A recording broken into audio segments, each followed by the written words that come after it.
Hello, this side यशस्वी। हमने कल convex और कनकेव लेंसेज पूरे कर लिए थे कि बताया था कनकेव लेंस क्या होता है, कन्वेक्स। अब मैं मिरर कंप्लीट कर लिए थे। अब हम पढ़ेंगे स्फेरिकल लेंसेज। स्फेरिकल लेंसेज क्या होता है? It is a part of refractive material, यानी कि ये क्या करता है, आपकी रिफ्रैक्शन शो करता है, उसका पार्ट है।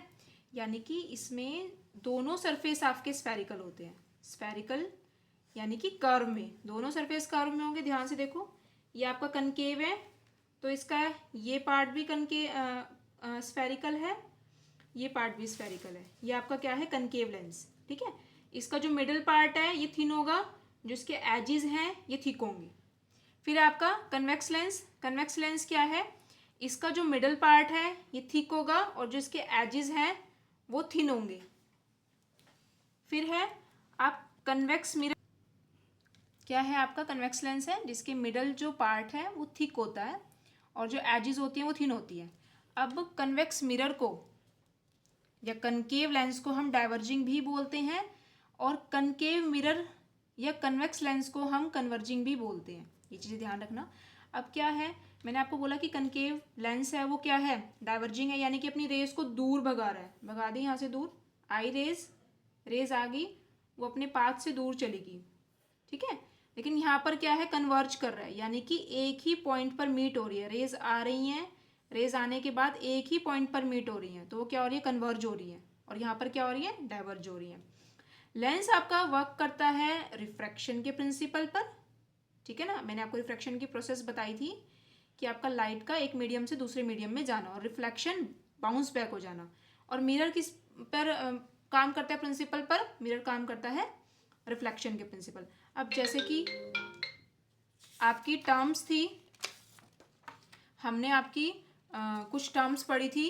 अब कुछ टर्म्स क्या है, पहली टर्म है हमारी ऑप्टिकल सेंटर। ऑप्टिकल सेंटर क्या है, हम चाहे दोनों मिरर बना लें, ये वाला बनाएं चाहे ये वाला बनाएं, ठीक है, उन दोनों के बीच का जो पॉइंट है इसको हम बोलेंगे ऑप्टिकल सेंटर। अब मैंने यहाँ पर क्या करा, ध्यान से देखो, मैंने यहाँ पर मिरर ये लेंस बनाया है, मैंने इसको पूरा सर्कल कर दिया, यानी कि इसका स्फीयर में कन्वर्ट कर दिया। ठीक है, अब स्फीयर है तो उसका रेडियस भी होगा, दिख रहा है यहाँ पे, ऑप्टिकल सेंटर से यहाँ से रेडियस, ये R1, इधर का R1, इधर का R2, और उसको जो बीच में से कट करेगी ये फोकस। ठीक है, यहाँ पर दोनों का सेंटर है, centre of curvature 1, centre of curvature 2, और ये इन दोनों के बीच का जो डिस्टेंस है ये क्या है, आपका फोकल लेंथ है। और यहाँ से यहाँ तक जो सिर्फ लेंस के पार्ट को कवर कर रहा है ये क्या है, अपार्चर। ये क्या है, अपार्चर। अब इन टर्म्स को डिफाइन करेंगे। आपका क्या है, centre of curvature. Centre of curvature है आपका centre of sphere formed by the lens surface, यानी कि ये जो सेंटर पार्ट स्फीयर का बनाता है, ठीक है ना, लेंस की सरफेस पे, हम इसको C1 को हम 2f1 भी बोलते हैं और C2 को हम 2f2 भी बोलते हैं। आपके न्यूमेरिकल क्वेश्चन में या फिर बुक में अगर C1 को 2f1 मेंशन करा है, 2f1 भी मेंशन कर सकते हैं और C1 भी मेंशन कर सकते हैं, C2 को 2f2 भी मेंशन कर सकते हैं और C2 भी मेंशन कर सकते हैं। फिर है आपका रेडियाई ऑफ कर्वेचर। अब रेडियाई यानी कि दो रेडियस हैं, इसलिए मैंने रेडियाई लिखा है। ठीक है ना, नहीं तो रेडियस ऑफ कर्वेचर लिखती है, R1 है R2 है, इसलिए रेडियाई ऑफ कर्वेचर लिखा है। Radii of sphere from which lens surface is a part, यानी कि उस सरफेस का रेडियस, रेडियाई जिसका लेंस सरफेस पार्ट है, यानी कि कुछ भी मैं जिसका भी स्फीयर बना रही हूँ, ठीक है ना, किसी भी कोई भी मैं अगर बनाती हूँ, सर्कल बनाती हूँ, स्फीयर बनाती हूँ, तो उसका कुछ ना मतलब रेडियस तो होता है ना, तो यानी कि मैंने यहाँ पे लेंस सरफेस का पार्ट ले लिया। ठीक है, प्रिंसिपल फोकस सेम उसमें जो हमने मिरर में भी पढ़ा था, the rays of light meet और अपीयर्स टू बी मीट, यानी कि वहाँ पर लेजो जितनी भी हम रेज डालेंगे लाइट की, या तो हमें मिले या हमें मिलती हुई दिखाई दे आफ्टर रिफ्रैक्शन थ्रू लेंस, जब क्या हो, आपकी रिफ्रैक्शन। ठीक है, यहाँ तक क्लियर हुआ। अब है आपका अगला पॉइंट है, ध्यान से देखो, क्या है आपकी फोकल लेंथ। फोकल लेंथ है distance between optical centre and principal focus. क्या है, डिस्टेंस है आपका ऑप्टिकल सेंटर और प्रिंसिपल फोकस के बीच में। अब क्या है, अब हम इनके फॉर्मूलाज जब यूज़ करेंगे तो उसमें क्या होगा, साइन कन्वेंशन आएगा। ठीक है ना, साइन कन्वेंशन आएगा, तो हम साइन कन्वेंशन में अब ध्यान से देखो, हमने कन्वेक्स लेंस लिया। अब साइन कन्वेंशन सेम, जैसे हम ग्राफ लेते हैं साइन कन्वेंशन में, ऊपर वाली साइड क्या होती है, पॉजिटिव होती है, नीचे वाली क्या होती है, नेगेटिव होती है, राइट वाली पॉजिटिव होती है और लेफ्ट वाली क्या होती है, नेगेटिव होती है। एज यूजुअल हम साइन कन्वेंशंस का यूज़ इसमें भी करेंगे। सेम, अगर हम कन्वेक्स लेंस लेते हैं या मिरर लेते हैं तो फोकल लेंथ हमारी क्या होगी, ये नोट है, ये हमेशा न्यूमेरिकल में याद करना है, ये फिक्स ही होता है, तो हमारी फोकल लेंथ होती है पॉजिटिव। लेकिन अगर हम कनकेव लेंस और मिरर लेते हैं तो हमारी फोकल लेंथ होती है नेगेटिव।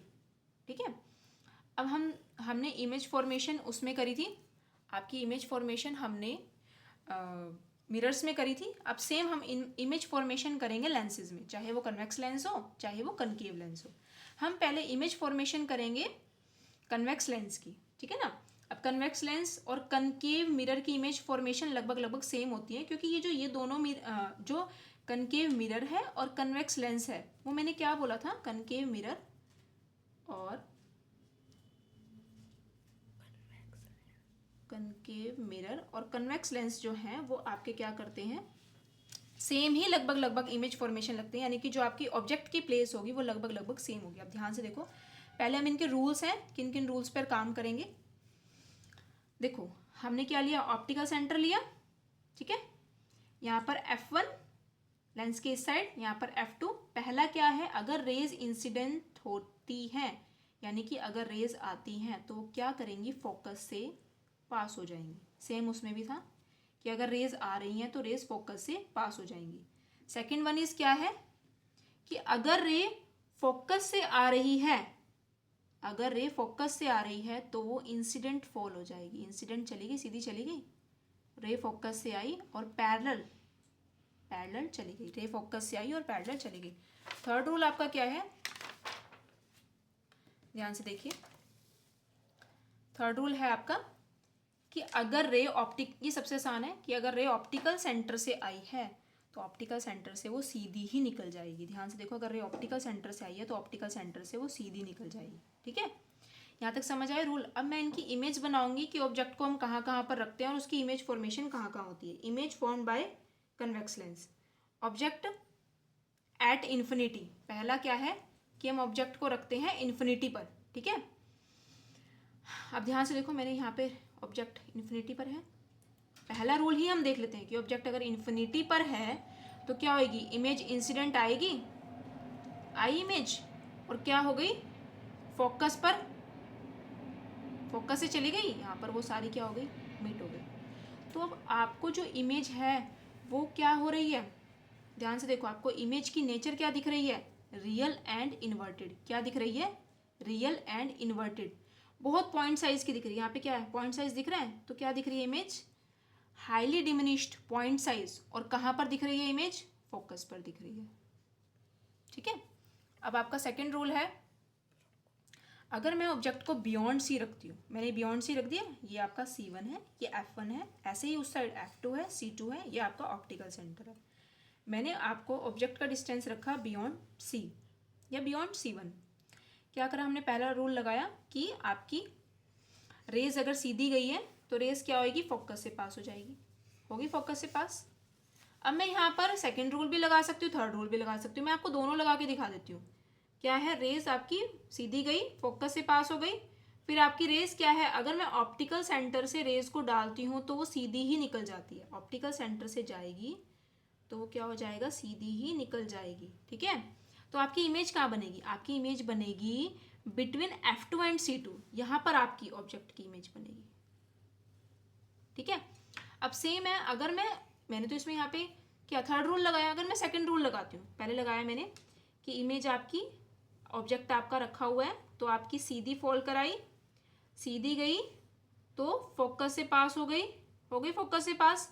अब क्या है, सेकंड रूल लगाएंगे कि फोकस से जाती है तो सीधी, फोकस से गई तो पैरेलल, सीधी हो गई, तब भी आपकी जो ऑब्जेक्ट की क्या है, पोजीशन ऑफ इमेज बनेगी, वो भी क्या बनेगी, आपकी सेम ही बनेगी दोनों केसेस में। तो क्या बनी आपकी इमेज, रियल बनी, आपको दिख रही है सामने, उल्टी बनी, उल्टी यानी कि नीचे बनी है ना, दोनों की तरफ, ठीक है ना। और क्या बनी, डिमिनिश्ड बनी, डिमिनिश्ड यानी कि स्मॉल साइज की बनी, और पोजीशन कहाँ आई, बिटवीन F2 एंड C2। यहाँ तक क्लियर हुआ? आगे देखें।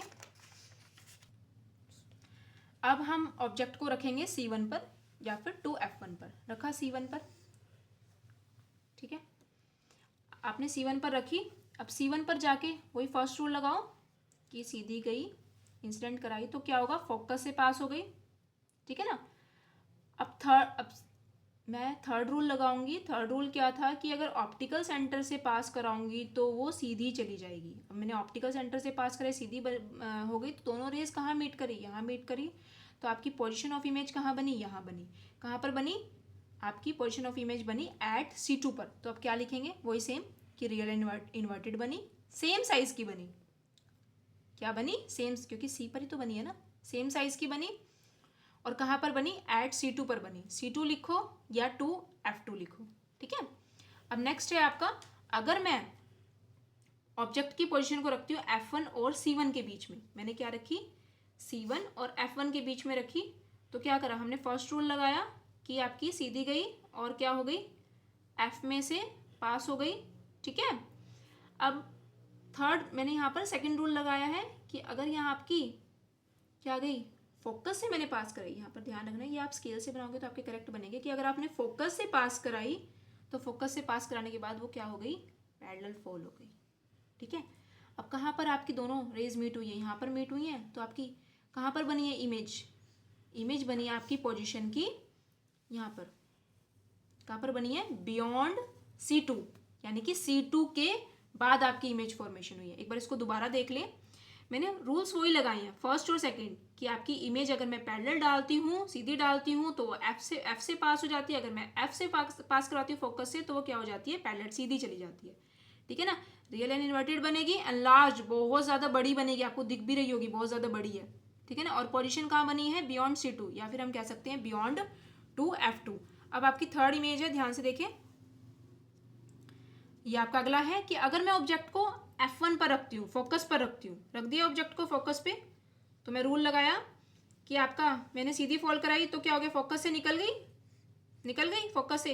अब मैं यहाँ पर ध्यान से देखिए, मैं सेकंड रूल नहीं लगा सकती क्योंकि पहले से ही जो मेरा ऑब्जेक्ट है वो फोकस पे पड़ा हुआ है, ठीक है ना। इसलिए मैं थर्ड रूल लगाऊंगी कि मैंने ऑप्टिकल सेंटर से पास कराई तो ऑप्टिकल सेंटर से स्ट्रेट लाइन पास होगी। अब आपको दोनों इमेज यहाँ पर ध्यान से देखिए, सीधी दिख रही है, ऐसे दिख रही है दोनों इमेज सीधी, तो यहाँ पर ये कहीं ना कहीं जाकर हो सकता है, हम ऐसा मानते हैं कि कहीं ना कहीं जाकर ये इन्फिनिटी पर मिल जाएंगी। तो हम क्या बोलेंगे इसको, real and inverted, highly enlarge, बहुत ज़्यादा बड़ी बनेगी इन्फिनिटी पर जाके, ठीक है ना।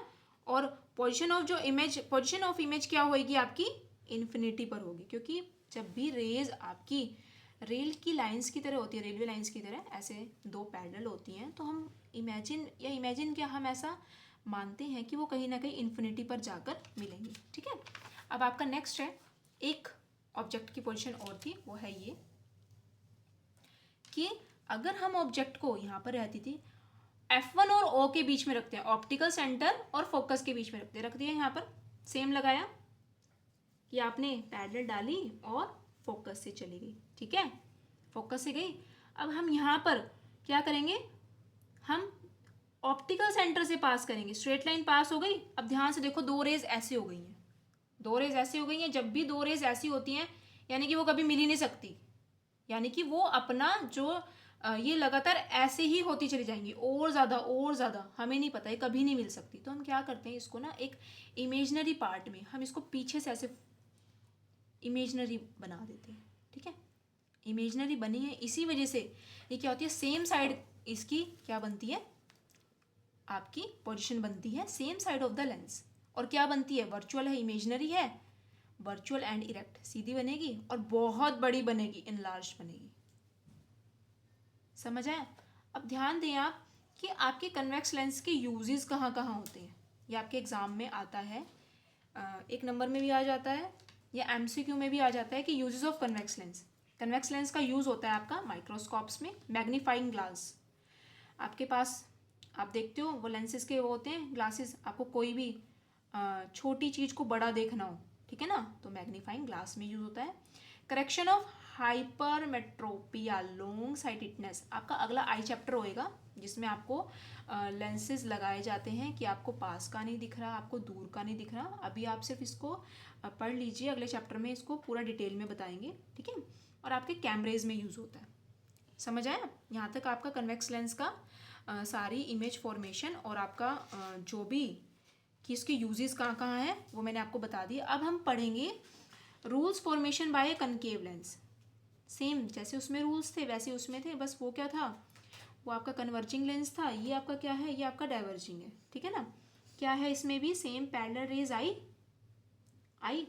अब इसमें क्या है, रेस तो यार दूर भाग जाएगी ना, इसकी तो प्रॉपर्टी है, ये रेस को दूर भगा देता है। तो हम क्या करेंगे, इसी को बैक अपनी इमेजनरी पोजीशन में वर्चुअल करके हम इसको फोकस से, क्योंकि रूल है कि फोकस से पास होगी, तो हम इसको फोकस से पास करवा देंगे, ठीक है। सेकंड रूल है इसका, ध्यान से देखिए। सेकंड रूल है कि मैं इमेज को अगर फोकस से पास करती हूँ तो मैंने अपनी इमेजिनेशन में पीछे कर दी है, ठीक है, तो क्या हो जाएगी, पैरेलल हो जाएगी, हो गई, सीधी हो गई, ठीक है।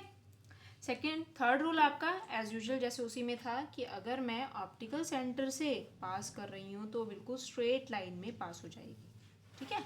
अब हम इसकी इमेजेस बनाएंगे, कनकेव लेंस की आपकी इमेजेस फॉर्मेशन कैसे होंगी, ध्यान से देखिए, ठीक है।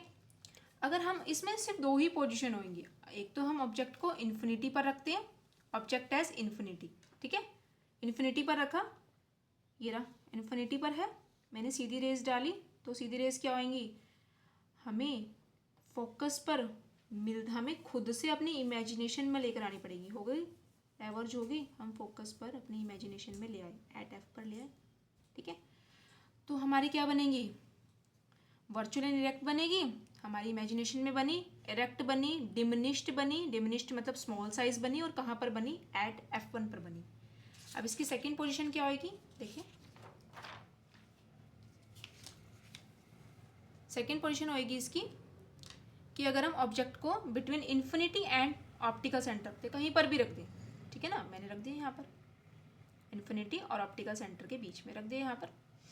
अब क्या करेंगे, मैंने पहला रूल लगाया कि स्ट्रेट लाइन गई है तो फोकस से पास होगी, डेविएट हो गई, हम अपनी इमेजिनेशन में उसको फोकस से पास कर देंगे, ठीक है, फर्स्ट रूल लग गया। थर्ड रूल लगा कि ये ऑप्टिकल सेंटर से ही चली जाएगी स्ट्रेट लाइन, ठीक है। अब आपकी इमेज कहाँ बनी, बिटवीन F1 एंड O के बीच में बनी, कहाँ बनी, F1 और O के बीच में, as usual virtual and direct बनी, स्मॉल बनी, डिमिनिश्ड बनी, ठीक है, और कहाँ पर बनी, बिटवीन F1 एंड O के बीच में बनी। अब क्या है, अब ध्यान से देखिए, हम पढ़ेंगे कि आपकी कनकेव लेंस के यूजेस क्या होते हैं। यूजेस ऑफ कनकेव लेंस कहाँ पर यूज होता है, लेजर्स में यूज होता है, आपकी लेजर्स में यूज होता है, ठीक है। और आपकी correction of myopia, short sightedness को करेक्ट करने के लिए यूज होता है। मैंने पहले बताया था कि आपके आई चैप्टर में आएगा, मैं इसको अच्छे से डिफाइन करूँगी। आपके टेलीस्कोप में यूज होता है। यहाँ तक मेरा जो भी आपकी NCERT में मेंशन था कि आपके लाइट रिफ्लेक्शन और रिफ्रैक्शन का सारा पार्ट हो गया। लेंसेज के मैंने सारी इमेज फॉर्मेशन बता दी है। अब आपका लास्ट टॉपिक है जो बुक में मेंशन है, वो है लेंस फॉर्मूला, ठीक है। लेंस फॉर्मूला क्या है, लेंस फॉर्मूला है आपका 1/f is equal to 1/v minus 1/u, ठीक है। ध्यान से देखें, मैं आपको क्लियर बता देती हूँ। 1/f is equal to 1/v minus 1/u। आपका इसमें u है ऑब्जेक्ट का डिस्टेंस, v है इमेज का डिस्टेंस, f है आपकी फोकल लेंथ, ठीक है। ये आपका फॉर्मूला है जो आपके लेंसेज के जब आपके क्वेश्चंस आएंगे उनमें यूज होगा। अब मैग्निफिकेशन क्या होती है, मैग्निफिकेशन होती है कि आपके ये बताएगा कि आपका जो ऑब्जेक्ट है वो छोटी इमेज बना रहा है, बड़ी बना रहा है, कैसी बना रहा है। इमेज साइज या height divide by object size या हाइट, ठीक है। हम उसको h' से भी डिफाइन कर सकते हैं डिवाइड में, या फिर हम उसको डिफाइन कर सकते हैं HI/HO से भी डिफाइन। अगला है आपका, मैंने बताया था मैग्निफिकेशन। अब ध्यान से देखो, अगर आपकी m की वैल्यू 1 से ज़्यादा है, ठीक है ना, तो इमेज क्या हो जाएगी, आपकी बड़ी हो जाएगी। अगर आपकी m की वैल्यू 1 से छोटी है तो इमेज क्या हो जाएगी, छोटी हो जाएगी। और अगर आपकी m की वैल्यू इक्वल्स टू 1 है तो हम बोलेंगे इमेज आपकी सेम साइज़ की है। सेम ऐसे ही अगर आपकी m की वैल्यू पॉजिटिव आती है तो हम कहेंगे कि वो वर्चुअल है, वर्चुअल एंड इरेक्ट है। और अगर आपकी m की साइज नेगेटिव आती है तो हम क्या कहेंगे कि वो रियल एंड इन्वर्टेड है।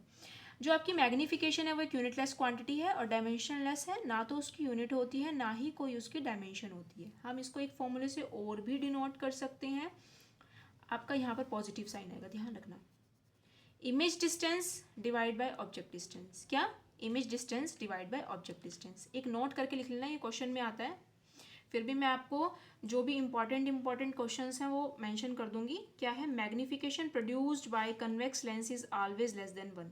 हम जब भी कनकेव लेंस, ध्यान से सुनो, कनकेव लेंस जब भी मैग्निफिकेशन प्रोड्यूस करेगा वो हमेशा क्या होगी? आपकी लेस देन 1 होगी। अब आपका एक लास्ट में दिया हुआ है, बहुत छोटा सा मेंशन करा हुआ है एनसीईआरटी की बुक में। क्या है? Power of lenses. Power of lenses ये फॉर्म आता है, फॉर्मूलेज में भी आता है, न्यूमेरिकल में भी आता है, या डायरेक्ट भी क्वेश्चन आ जाता है। Define power of lens. Power of lens P is equal to 1/f। ठीक है, P is equal to 1/f। अगर आपकी P की पावर ज़्यादा हो गई तो आपकी F की पावर कम हो जाएगी। अगर आपकी P की पावर कम है तो आपकी F की पावर ज़्यादा हो जाएगी। ठीक है ना, ध्यान से देखिए। अगर F कम है तो पावर ज़्यादा होगी, इट मीन्स थिक होगा। अगर आपका F ज़्यादा है देन पावर क्या होगी? कम होगी, इट मीन्स थिन होगा। आपकी जो लेंस की पावर होती है, unit of power of lens, हम उसको डायोप्टर से मेंशन करते हैं। क्या होता है? डायोप्टर पे मेंशन करते हैं। सबसे ज़्यादा एमसीक्यू में क्वेश्चन आता है कि क्या यूनिट होती है पावर ऑफ लेंस की। पावर ऑफ लेंस की यूनिट होती है, वो आपकी क्या होती है? हम उसको बोलते हैं कि वो आपकी डायोप्टर होती है। आगे है आपका कि power of convex lens. Convex lens की पावर क्या होती है? पॉजिटिव होती है। ठीक है। कनकेव लेंस की पावर क्या होती है? नेगेटिव होती है। और जो आप ये सन ग्लासेस लगाते हो धूप में, उसकी पावर 0 होती है।